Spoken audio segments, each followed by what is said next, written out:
Welcome to Telugu రాజ్యం. నేను విద్య. టాలీవుడ్ ఇండస్ట్రీలో యాంకర్ అంటే టక్కున అందరికీ సుమా కనకాల పేరు గుర్తుకొస్తుంది. గత 2 దశాబ్దాలకు పైగా ఇండస్ట్రీలో యాంకర్ గా కొనసాగుతూ తన మాట తీరుతో అందరినీ ఆకట్టుకుంటున్న సుమ ఇప్పటికి కూడా ఏ మాత్రం తీరిక లేకుండా వరుస కార్యక్రమాలు, సినిమా ఈవెంట్లు, ఇంటర్వ్యూలు చేస్తూ బిజీగా ఉన్నారు. ఇక సుమ ఒకవైపు కెరీర్ పరంగా ఎంతో మంచి సక్సెస్ అందుకుంటూనే మరోవైపు వ్యక్తిగత జీవితంలో కూడా ఎంతో సంతోషంగా గడుపుతున్నారు. సుమ కనకాల నటుడు రాజీవ్ కనకాలను ప్రేమించి పెళ్లి చేసుకున్న విషయం మనందరికీ తెలిసిందే. వీరి వివాహం 1999వ సంవత్సరంలో జరిగింది.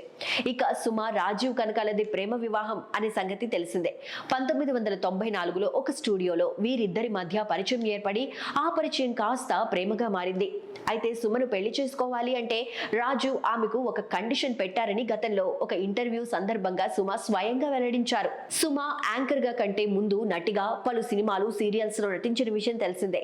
ఇక తనని పెళ్లి చేసుకోవాలి అనుకుంటే సినిమాలకు దూరంగా ఉండాలని రాజు కనకాల కండిషన్లు పెట్టినట్లు సుమ తెలిపారు. అయితే ఇది నచ్చని ఆమె తనతో మాట్లాడకుండా ఏకంగా వరుస సినిమాలకు కమిట్ అయ్యారట. అయితే ఆమె నటించిన 3 సినిమాలు కూడా డిజాస్టర్ కావడంతో సినిమాలపై ఆసక్తి తగ్గించి తిరిగి రాజీవ్ కనకాలతో మాట్లాడే ప్రయత్నం చేశారని, అలా ఇద్దరు ఓ మంచి నిర్ణయానికి వచ్చి వివాహం చేసుకున్నారని తెలుస్తోంది. పెళ్లి తర్వాత సుమ సినిమాలకు దూరంగా ఉన్న బుల్లితెర కార్యక్రమాలకు యాంకర్ గా వ్యవహరిస్తూ సందడి చేస్తున్నారు.